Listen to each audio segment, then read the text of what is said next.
You're listening to Cottontail's podcast, part of the Silicon Valley Black Project, which produced the documentary film A Place at the Table about the Black pioneers of Silicon Valley. A Place at the Table can be viewed for rent on Vimeo.com on demand /A Place at the Table STEM. Through Cottontail's podcast, the Silicon Valley Black Project will continue to recognize the contributions made by African Americans. We will be featuring African American professionals, technologists in the fields of engineering, administration, and entrepreneurial pursuits from the past and present.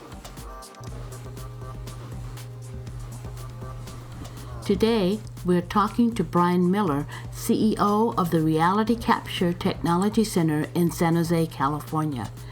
Brian overcame a learning disability, and through a fortuitous meeting with Bill Graham, a Bay Area icon in the entertainment industry, Brian Miller was able to travel the globe, enjoying a unique vantage point, working for and with some of the famous and talented people in the world. Using his experiences, Brian has developed an eclectic approach to learning that addresses learning disabilities. Hi, Brian, and welcome to my podcast. Brian, you are a native Californian. There aren't many of us that can claim that distinction. How did your family come here? My grandfather was in the Navy, and he was transferred to Moffett Field, and that's how my family got here. There you go. They came here because he was in, and his story was pretty amazing. You know, he joined it. He was 17 when he joined the Navy, and he told me he made $21.40 a month, and that the apartment that him and my grandmother rented cost $22 a month. Oh my! She was cleaning houses. She was cooking. She was doing all kinds of stuff. And at that time, since he was in the Navy, he could only be a cook when he first joined. So, and he ended up teaching over at Stanford after he got out. So what did you do? Did you go to college after you got out of the military? He went to college while he was in. He went when he got out, and just hustled. He just hustled. Yeah. So there's some really resilient people. Yes. Really resilient people. And so to have those kind of stories go by the wayside, I don't even know that my children know that story about their great grandfather. Well, you need to tell them. Yeah, so it's those kind of things that I'm most passionate about. So what did your dad do? My dad was in the service. He was in 30 years. Mm-hmm. He was a navigator on P3 Orions. They were submarine hunters. And so he was based originally in Whidbey Island, Washington. Then came back down here to Moffett Field, and we settled here in San Jose, or settled in East Palo Alto. Because a lot of black people that were in the military, they went to East Palo Alto for some reason. Our population there was just huge. Yes. East Palo Alto's changed significantly since that time. But yeah, that's where we're all Navy people, and so it was a great time too, wonderful time. Yeah. So your dad came back. Now, how did he finish his degree as well? No, he didn't. My dad, I think he was a high school graduate. He never went to school after that. Okay. He grew up on a little farm in Louisiana, way down in the bayou. I mean, they hunted and fished for their food. He had 13 brothers and sisters, and they lived off the land. And it was funny because being from California, I would go back and visit my grandparents there, and they still had outhouses in the 70s. And for a kid from California, you're talking about culture shock and fear. You mean I've got to go in that thing? and you notice they always built them next to the pig pen? Exactly, right next to the pig pen. Oh, my goodness. But he never... He was a very simple person. He didn't want a lot. Yeah. When he got out of the Navy, he went to work for Varian. Okay. I don't really know what he did, but he went to work for Varian for a while. Mm-hmm. And then he ended up at Raytheon. Okay. And at some point, his relationship with my mom was really bad, and so they divorced. And he moved back to his farm, a little farm down in the bayou, and he spent the last 20 years on this little farm. He'd fish and hunt and do all that kind of stuff, but he was a very simple person as far as what he needed. It was just a simpler time too, I guess. But, yeah. He went back to what he felt comfortable with then. Right. So, he was a country boy his whole life. So tell me about you now. How did your father brings you to the Bay Area, and you end up staying and living with your mom, I'm assuming. Is that yes, right? Uh-huh. Okay. I lived with my mom and I lived with my grandparents a lot. We lived with my grandparents a lot, which happens a lot in our culture. Yes. You know? Yes. When people go back we end up living with their grandpa. So for a while, my grandparents probably had an equal influence on me as far as growing up and raising me as my parents. So I went to school here in San Jose at Mount Pleasant High School on the east side. Okay. When I went to school, I was an A student from elementary school through junior high school. When I got to high school, I started having real problems. I don't know what it was. I tested well. My IQ was very high for some reason, but it didn't translate into my grades. It wasn't until 2003, when my daughter was born, she was diagnosed with severe autism, that I went into a deep depression. And at that time, I went in to see a doctor, and they said, you definitely have depression, but you also have ADD. Oh. And I said, really? What is that? And the light came on, because I couldn't understand, and my parents and teachers said I was lazy. When I went to get out of high school, I went to get out of high school, and in my family, college it's not just expected, it's what it is. That's what you do. Right. We're all college graduates. Okay. And so my sister, my mom, and they're all in education. I'm the only one that wasn't. But so when I got out of high school, the last couple of months, all of a sudden I got into panic. I said, oh, I got to go do something. My parents aren't going to let me stay home. I'm going to have to go to school, or I'm going to have to get a job and leave. So I went to talk to my counselor, and she said, Brian, you pretty much have been messing around this whole time. You haven't focused on anything. You're not college material. You need to just go get you a job somewhere. And I was crushed. Well, all these years later, I found out I have ADD, and that was my problem. But I also knew while I was going through school that I was always the type of person that was a hands-on learner. You can give me a manual or something and tell me to read it, that wasn't going to do any good. So once I got the diagnosis of ADD, that opened the door to where I could see all of these things that were happening through my life. And that's how I got to where I am now. Oh, that's why I teach kids now to use technology, and that's why I teach them in a hands-on way. Yeah. I'm going to teach you want to learn how to do structural engineering? We're not going to talk about trigonometry and advanced geometry. We're not going to talk about those kind of things. We're not going to talk about calculus. What we're going to do is I'm going to put a laser in your hand, and if you really enjoy what you're doing, and if you really want to know more about it, then we will go deeper into it, and then we will get to the foundations behind that or underneath that. I never could do trig when I was in high school. I couldn't do it until when I started doing laser scanning, and I started going, oh, that's what an XYZ coordinate is. I didn't understand what that was. Right. So that's how I got to the point to where I started setting up this nonprofit. I know there are other kids like me out there. So I wanted to be able to figure a way to bring people in, just kind of share with them, have them experience some things, and then try to teach them from that point forward, rather than just sitting them down and making them open a book and say, okay, we're going to go in chapter 1 and we're going to start talking about how we can, we're going to start talking about computer-aided drafting. That didn't work for me. Yeah. And I suspect there's a lot of kids it doesn't work for. Mm-hmm. And one of the things with our public education system is we teach all kids the same way. Right. There might have been a time when it worked, but it doesn't work now. And we're losing kids. You've made a very good point. You were an A student until you got to high school. So something changed there for you. Maybe maybe because you didn't have the close supervision, or they didn't pay enough attention. You were going from class to class rather than staying in the classroom, in the one room all day. That might have affected your learning abilities, you know?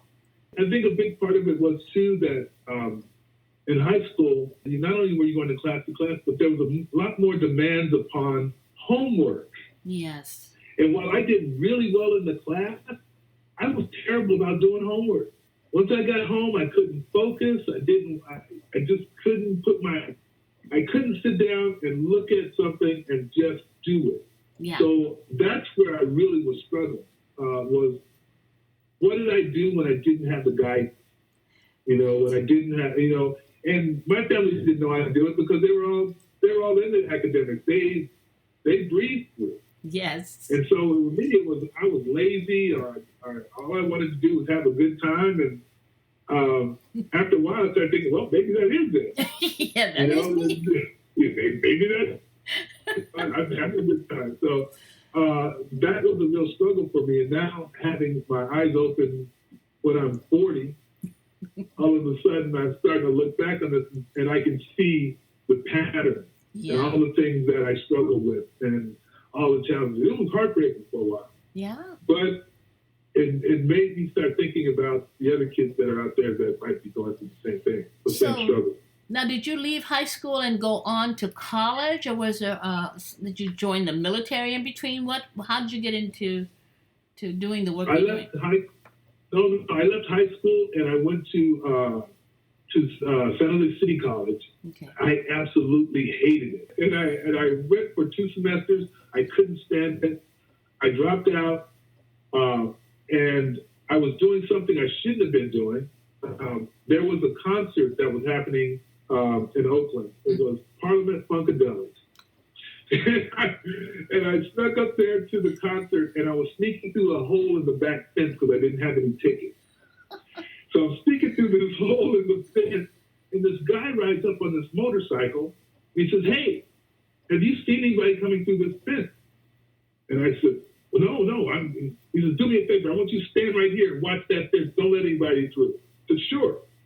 He rides off on the motorcycle, comes back a few minutes later with the security guard, and he said, "Okay, this guard's going to take over." He said, "Thank you very much." And he says, "Hey, you want a job?" And I go, "Sure." He says, "You meet me at Stanford University next week. We have Day on the Green." It was Bill Graham. Shut up. Bill Graham presented.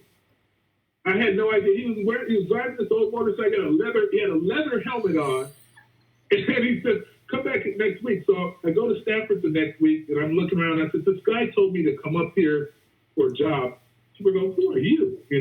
I said, "I don't know this guy. He was riding a motorcycle." I didn't even remember his name. I was so stupid.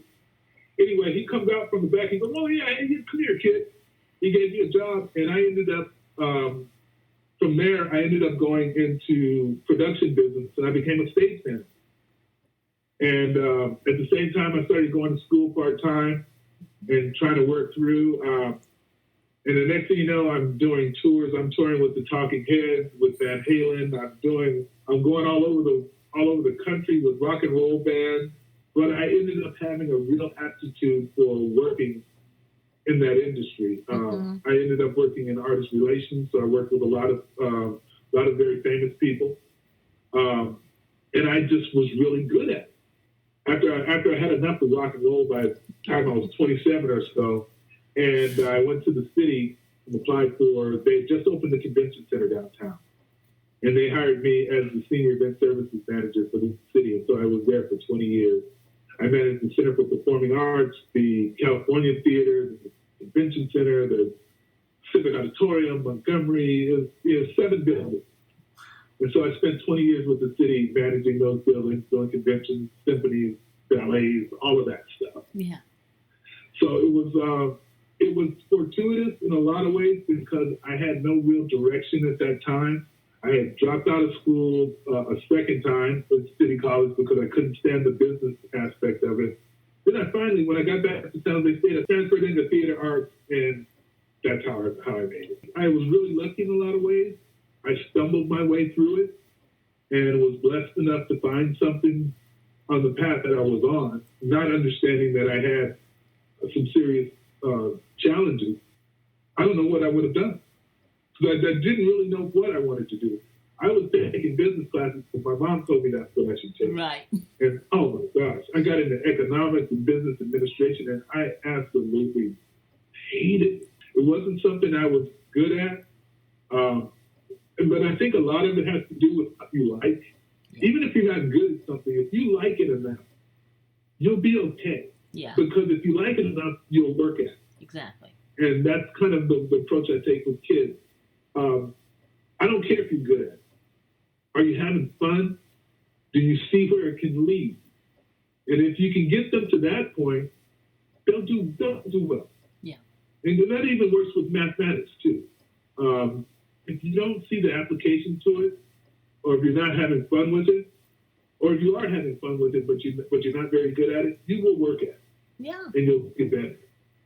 And I've seen it with some of the kids that I work with, where they start off and they say, "No, I don't want to do that." All of a sudden, you look over there on the computer and they're just, and they're working with point clouds that have billions of points, and they're stitching these models together, and they're seeing the success.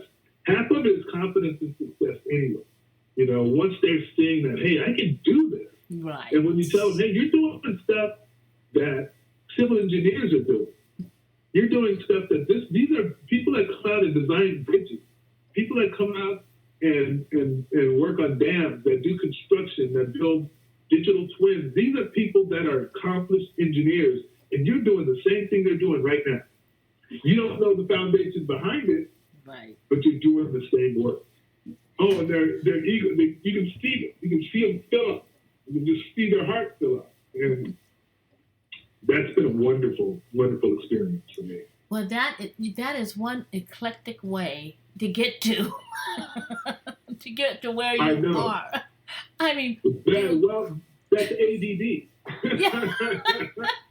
That's it in a nutshell. That's true. That's it in a nutshell. Anytime I talk to someone that has ADD, they have the weirdest stories. Yeah.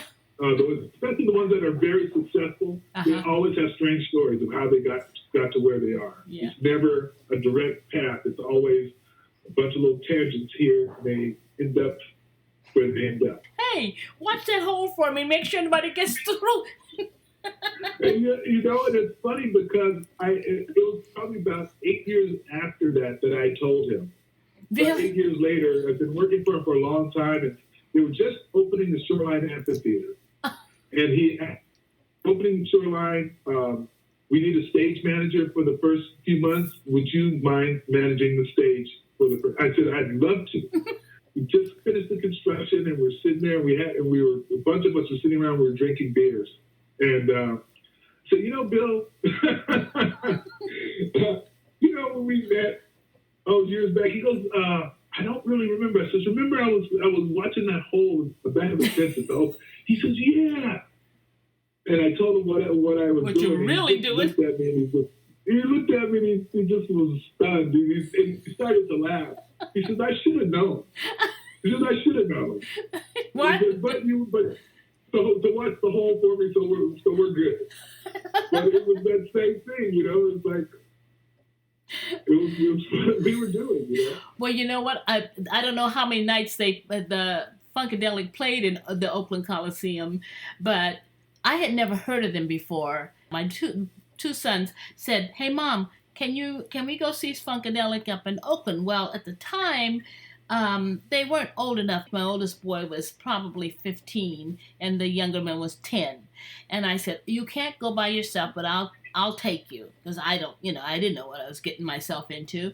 Let's My see. daughter sees that now. She says, "Dad, I can't believe that you guys were into that." I said, "That was the best thing." I said, "Other than Earth, Wind, and Fire, that was the best thing that was going on." I'm She telling was you. laughing. She was, "The guy's got a diaper on." I know. Well, It's crazy. that was part And the of the big deal. long fur coat. Unbelievable. I could not believe what I was seeing.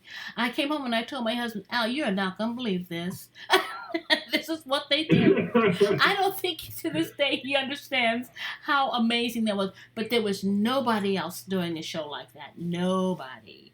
No, their production was unbelievable. They put millions of dollars into that at the time. So you're running all these different venues here in San Jose, but the last place was the convention center. Is that right? That's right. I was the senior event services manager for the city, and we had 10 event coordinators, and we did everything from conventions to sporting events to the symphonies, the ballets, the operas. So it was really cool because I was able to introduce my daughters to that. I was able to take them to Broadway shows. I was able to take them backstage at the ballets and to take them in to see the symphony and to be able to meet people that were in the arts. And so from that perspective, I was just thrilled to be able to do that kind of thing and expose them to that kind of thing. One day, a friend of mine contacted me, and he says he was an engineer, and he worked on construction. And he says, you rent space by the square foot, don't you? Of course I do. I rented the convention center for, yeah. So he says, well, how do you guys measure square footage? I says, well, like everybody else does. We take a laser pointer or we take tape measurers. And he says, well, there's a new technology where there's a laser scanner we can put in a room and we can collect 975,000 data points per second and render you a model that is millimeter accurate. And I says, you're kidding me. That can't be. And he says, well, yeah, actually the guy who developed it is an engineer, a civil engineer, and he's an Iraqi citizen. He lives here in Oakland. And he's created a company called SciArt, and you should check it out. So I went and started messing around with laser scanners, and I was hooked immediately. Been doing it ever since. Wow. But it started off just a way of hopefully enhancing the services we were already providing at the convention center. Of course, the city at that time didn't have the vision, so we ended up not adapting the technology, and it still really hasn't been adapted for convention centers yet. But the other things I got involved with, because I like history so much, I started looking around and thinking about what San Jose was like when I first got here and what it's like now and all the changes that have happened. And I started saying, okay, I want to start mapping and collecting data on these old buildings that I know aren't going to be here much longer, and mapping the change that's occurring in the valley. And so I started doing that as a hobby. And I thought, well, you know what? I'm not the sharpest knife in the drawer. If I can do this, I bet you I can teach a high school student to do this. And so that's when I went to Independence High School one day and said, hey, talked to the science department and said, hey, you got any kids that might want to be interested in learning how to make video games? And that's kind of how I got started with what I'm doing now. Wow. And I thought, it'd be a good way to introduce kids to something new. It'd be a good way. And then you're constantly hearing about how our kids can't do this. Our kids don't go into this. Have you ever heard of Coswell College? Yes, I have. The dean of Coswell College, have you met him yet? He spent over 17 years in the motion picture industry, and he's now the dean of Coswell. He's Black. Mm-hmm. His name is Jerome Sullivan. Jerome Sullivan. Okay. This guy is brilliant. I think he graduated from, I want to say Georgia Institute of Technology. But he is a brilliant mathematician. His father was the president of the NAACP down in Bakersfield. Oh.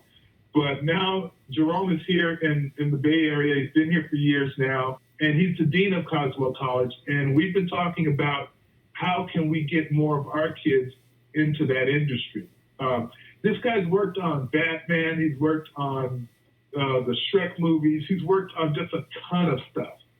And so we've been talking about maybe having kids come together and teaching them Python or some other kind of computer languages and that kind of thing. One of the things we want to do is to be able to introduce our kids into gaming and that kind of thing. Coxwell is probably one of the top schools in the country, if not the world, when it comes to building computer games, teaching audio technology, video technology, and it's really fascinating. Very complicated, but we've been trying to think about some ways of pulling our resources together and trying to do something to help our kids in the community. Jerome is a super nice guy and very bright. You know, we were talking about animation because he obviously Coxwell does a lot of different types of engineering, but his was motion pictures and animation. And, you know, we were talking about that, and he says, well, you know, the thing that's complicated nowadays is animation is actually this art that's running on top of software. It used to be if you were an animator, you just had to be able to draw. Yeah. Now you have to be able to create not only the artwork, but the meshes that go behind it. So the math part is very complicated. I think that if you got kids, even if they didn't feel like math was a real strength of theirs, if they're having fun with it, they will try. What you're telling me is that you're a different kind of learner, and that's what young people need to understand, is everyone doesn't learn the same.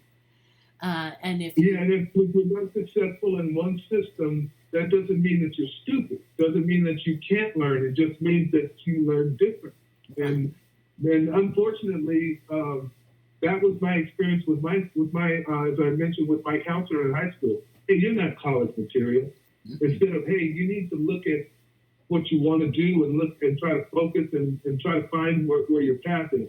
She didn't tell me, go get a job somewhere. Yeah. Oh, but this is funny.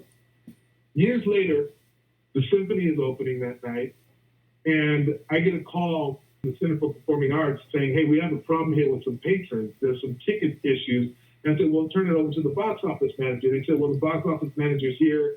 This has gotten ugly. Can you come over? Well, I walked over from the convention center, and I'm wearing my tuxedo because it's opening night for the opera, too. Mm-hmm. And I'm dressed to the nines, and I walk in the lobby, and here's my high school counselor, the one who told me I wasn't. And she's there with my high school English teacher. And I walk over to him, and I recognize her. I love my high school English teacher, so I went straight to her and says, hey, Mrs. Lee, it's good to see you. And my high school counselor's name was Mrs. Sweat. And she looked at me and she said, Brian Miller? And I said, yes, how are you? It's good to see you again. I was seething underneath. I really felt like telling her off. And I said, how are you tonight? She said, I'm doing great. She says, I always knew you were going to be successful in whatever you did. And I thought to myself, I said, you don't think I remember when she said, so you're in charge of all of this, of all of these buildings? I said, yeah, I'm the senior event services manager for the city. So I'm here to help get this whole straightened out. But, you know, and she went on and on about how great I was and how I was always the sharpest kid around. And I'm thinking, what the heck? At the same time, if that's the way she wants to remember it, that's fine with me. That's cool. You know. But maybe she really did feel that way, and she thought by being negative or giving you negative information, it might spur you on to change or challenge her. Maybe. This is my grandmother said. My grandmother said the same thing, and I said, you know what, Grandma, I'll take that. Okay. I'll take that. That's fine. You know. Yeah. It's amazing. Yeah. I drove my mom crazy. My mom thought I was just lazy. You know, all you want to do is football and girls. Like, well, I don't think that's it, Mom, but I am struggling. To circle back to the earlier discussion about the teens that you work with and how you are using the laser technology to instruct them in the uses of math and laser mapping, has the pandemic affected the process? Especially what I do, because my job is all working in the field with teams of students. And how do you take teams of students out into the community to do work under these circumstances? It's just been tough. Well, we actually have to collect the data, and then we have to actually process it. So and it's very complicated. So trying to do it remotely is very difficult.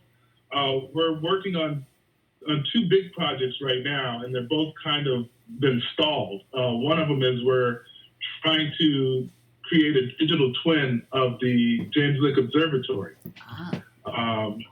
And which means we need to take kids up there, we need to take laser scanners and heavy equipment and start actually the process of digitally processing this data. And that's been a real challenge. It was going to be challenging anyway because the site is so remote. But yeah, yeah, exactly. I didn't want to be that right. I just wanted to be a little right would have been nice. But at the same time, this is what we've been working for years. We've talked about this for years when we talked about creating these digital twins and being able to do projects online. So we knew that this was coming. You know, it's been something that we've been working on for 5 years, and it creeped us up on us so quickly now. It's like I keep going back to Google and some of my sponsors and saying, see, this is what I told you was going to happen. This is why I told you we needed to be here 3 years ago.